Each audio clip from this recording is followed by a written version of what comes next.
I'm Joel Persinger. I'm the gun guy. I'm just out here in the avocado grove practicing a little bit out in the compound, if you will, with my snubby, which, by the way, is unloaded, just so that you know. This is a great little pistol. I carry it a lot. It's a this happens to be a Taurus Model 85. Buddy of mine, several buddies of mine carry Smith & Wessons and a couple of Rugers and like that. But a lot of us carry these little snubby revolvers because they're very convenient and they're very light and they're easy to carry. For example, under a sport coat, which is what I'm wearing right now, it's a simple thing to carry in a nice little holster like this one, this little leather model. But you can get other types of holsters, Kydex or whatever you like, whatever makes you comfortable and makes it easier for you to present the firearm in an effective way to be able to defend yourself. This is essentially what I've always called an always gun. It's as opposed to a lefted gun, which is the great big one that you didn't bring with you because you left it at home or you left it in a briefcase or you left it in the car or you left it someplace. And you know, that one that you left doesn't do you any good when you really need it. So I have students from periodically who will ask me, what's the best gun for self-defense? Well, it's the one you got with you at the time. It's not the lefted gun that you left at home. So make sure that you've got an always gun if you're in a free state where you have the ability to carry it. I thought I'd show you 2 or 3 different ways we can carry these. This one underneath a sport coat, but you might, as I do, live in a warm state where wearing a sport coat just doesn't always make sense. You might be in shorts and a t-shirt or some other garment. So I'm going to come right back, dressed a little differently, and we'll look at where this snubby might be hidden again. Okay, so I'm back and we're looking at a little different type of clothing, which is essentially a polo shirt. And they're very common in the area where I live in the southwestern states because it gets hot out here and you don't want to roast wearing a you know, a jacket all the time. So polo shirts work pretty good, and yet you'll notice they still hide the snubby very, very well. One of the things I like about revolvers is they're bumpy, and because they're kind of bumpy and lumpy, they look like you're carrying something else or look like you're not carrying anything at all. You can see if you look, it's right here by the way, in case you want to look, that it really doesn't show up much as I turn around. The bumpiness helps hide it underneath the shirt. Whereas a semi-auto, I carry a semi-automatic pistol periodically, and that one has got very sharp edges, and it tends to print more when I'm carrying it under a shirt like this. And even under a shirt like this, you can still get to the gun pretty quickly, even though it's not just sweeping the jacket out of the way. It's a matter of just lifting up the shirt and pulling it aside. So it's not that terribly difficult to do. It still gives you quick access to the gun. It makes you comfortable in the heat. Because if you need the gun, well, there it is. It's not, you know, I'm not going to win any contests or Olympic awards, but the battle I want to win is the one against the guy who wants to hurt me. So there you go. That gives you another way to conceal a snubby and why a snubby makes a really good always gun. So I'll be back in a minute dressed a little bit differently and we'll see how that looks. All right, I'm back and I may look like I'm dressed the same, but I'm not. I've actually changed my pants. One of the things that makes the little snubby a really good thing is if you have cargo pants like these or cargo shorts with these really deep pockets, you can put your hands way in there. And it's important that the pocket be cut sort of at an angle like this because that way you can fit a pocket holster in there. And it's real comfortable carrying the gun that way, particularly if it's a nice hot summer day. You can just put the gun in your pocket and go wherever you want to go and nobody's going to notice it. It's a little bit of a bulge, but one of the things, as I mentioned about a revolver, is it's bumpy, and so it just looks like you got a wallet or something in your pocket. Over the years, I've never had anybody notice I had anything in my pocket at all. But the nice part about that is it's so concealed that you can put your hand in your pocket. People don't realize you got a grip on your gun. Hey, look, buddy, I don't want any trouble.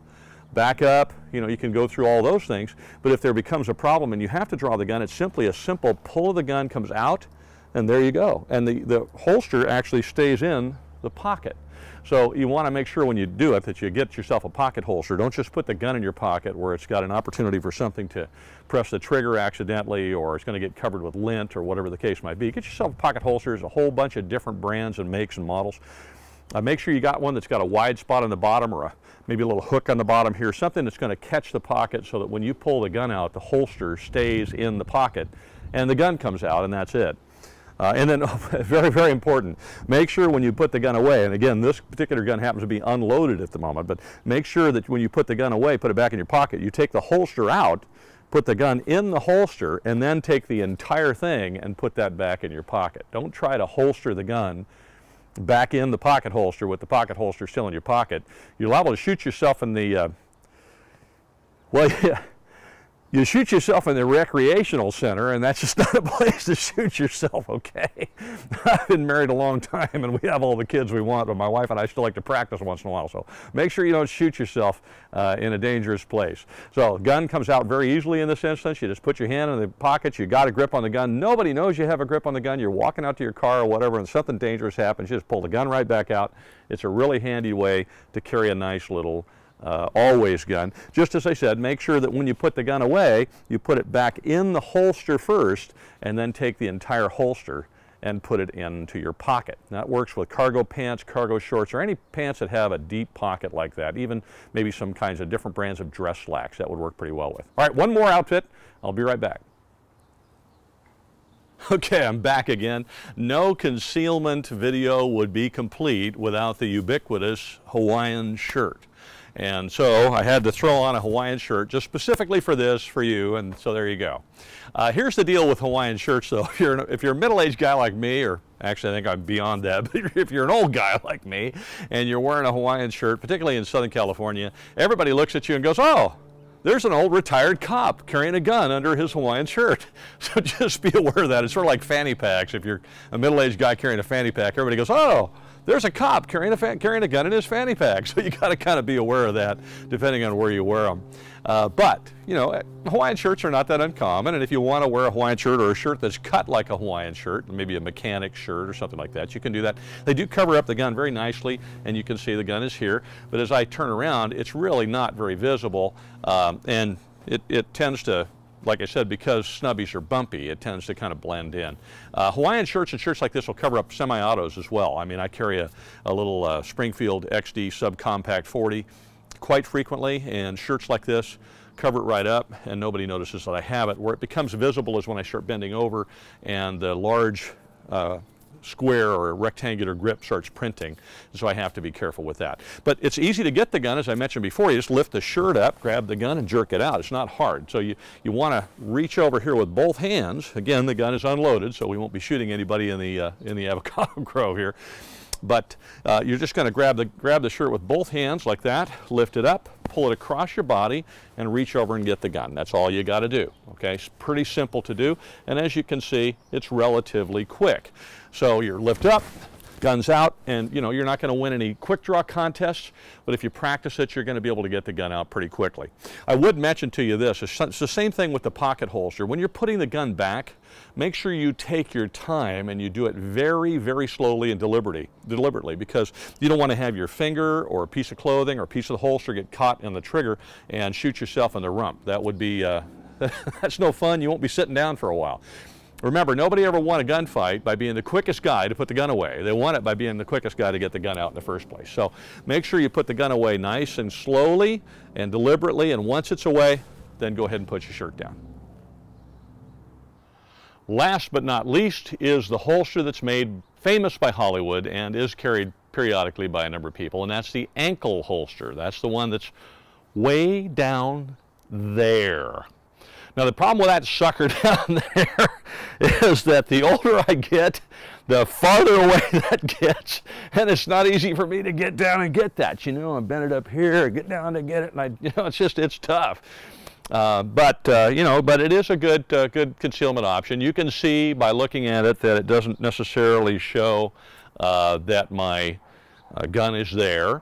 It's pretty comfortable if you buy a nice one. This is the one I've got on is a nice one. And as I turn around, you can see that it's not really all that visible.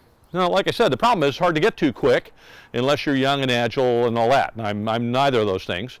And so for me to get to it really quick takes a long time. The only time I carry a gun in an ankle holster is if I happen to be doing something where I'm working and I know I've got a strong side weapon that I can use to defend myself, and the ankle holster is just there for backup in case I get stuck and I got nothing else. And that's what that's for. But it might work for you. If it does, I do encourage you to get a good one. And pull up my pants leg here so you can see it. And that is a good one. It's very comfortable. This particular one's made by Galco. Not really a commercial for them, and they're not paying me. I just happened to buy that one because I liked it. It was comfortable. It's very, very soft and easy to use. It's particularly better if you, and let me change legs here, if you wear the Batman socks your kids gave you, because somehow that makes them work better in general. I don't know why. but it does. But there it is. There's the ankle holster. That's the next option, and probably the last one I'm going to come up with in this video. Now what I'd like to do is go out and shoot this darn thing. What's a gun video if you don't shoot the gun? Hey, GunGuy here on the range with the snubby. We've concealed it about 42 different ways and even under a Hawaiian shirt for you. Now let's see if we can shoot it a little bit. You know, these things have got little dinky barrels, so they're really meant for up close, but they can be reasonably accurate if you take your time. So let me take a crack at some of these targets. That 2 liters out there quite a ways. That's about 20 yards out. A little tougher to hit, but should be able to do it. So let's get the close one first. And again, just shooting 38 through the snubby. All right, that's one. Let's see if we can get that one on the left. That's out about maybe 15 yards or something.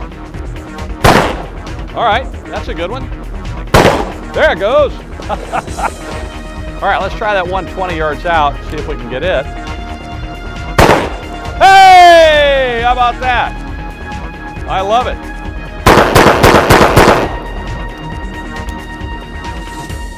You know, that's the nice thing about revolvers. You can actually shoot them fast. Some people say you can't, but that's baloney. This thing is a great little gun, as you can see, reasonably accurate, even out to distance. Now, full disclosure, I got to be honest with you. I didn't hit the 2 liter on the first shot. It took me a few cracks at it. That's the miracle of television. We get to edit out all the blowouts and put in the great shot at the end.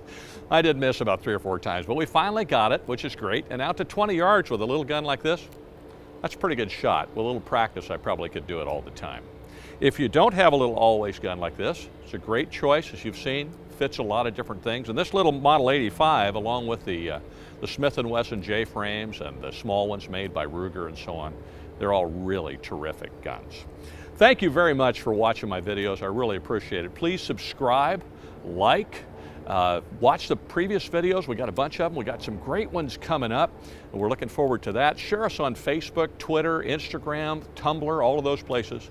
And if you're not currently a member of the National Rifle Association, you need to be. We've got to be doing something to protect our firearms rights.